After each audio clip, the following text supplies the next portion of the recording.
Fala, meu querido investidor, minha querida investidora do Vale, tudo bem? Gasolina tá cara, combustível tá caro, mas você sabe por quê? Como que o preço da gasolina oscila? É culpa da Petrobras? Não é culpa da Petrobras? Enfim, de quem é a culpa, se é que existe alguém que tenha, né? Fica comigo até no fim desse vídeo que você vai entender assim, de modo muito simples, tá?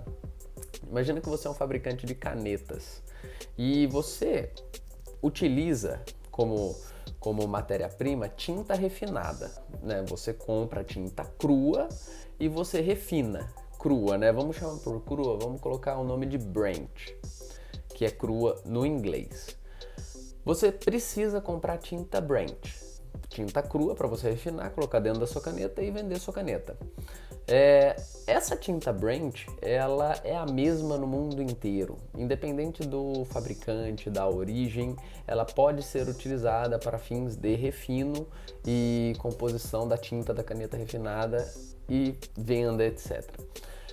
Pois bem, ela sendo a mesma no mundo inteiro e não tendo assim uma dependência da originalidade dela, a maneira mais fácil, transparente e ágil de se comercializar esse tipo de produto comum, também chamado do inglês commodity, uma mercadoria comum, é através de um preço unificado global. Tá? Esse preço unificado global ele é determinado no mercado internacional, ele é dado em dólar e ele é transacionado ali no mundo inteiro e basicamente, o que dita se ele vai para cima ou para baixo é a oferta e a demanda, que a gente já conhece bem por aqui.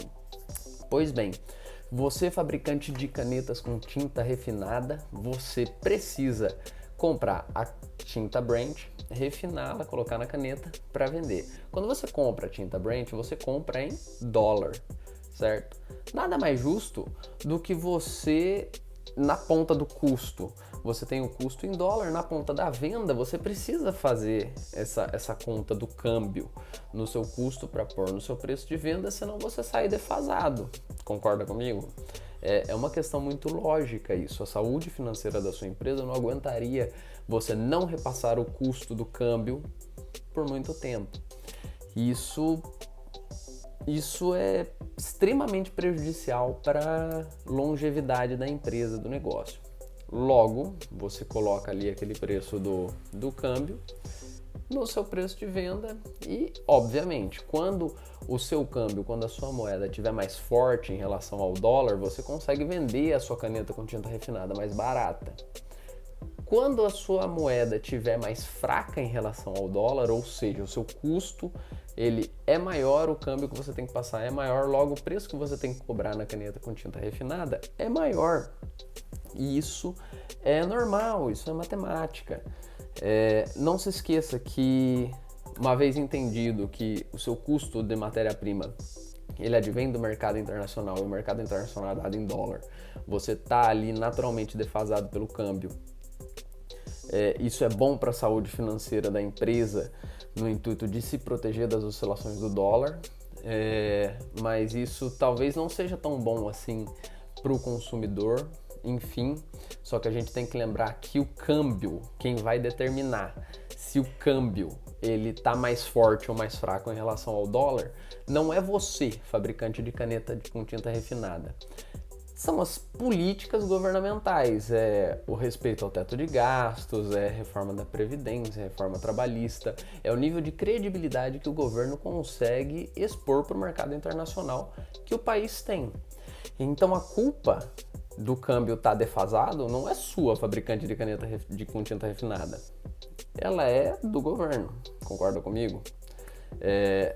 Pois bem, além do custo da tinta Brent que você tem que colocar lá, você vai ter também impostos, tributos federais, estaduais, você vai ter também o custo da distribuição e da revenda, né? Uma vez que eu sou produtor, a maneira mais tranquila de eu baratear o produto para o meu consumidor final não é eu mesmo fazendo a distribuição desse produto, porque ter uma cadeia logística própria é muito caro.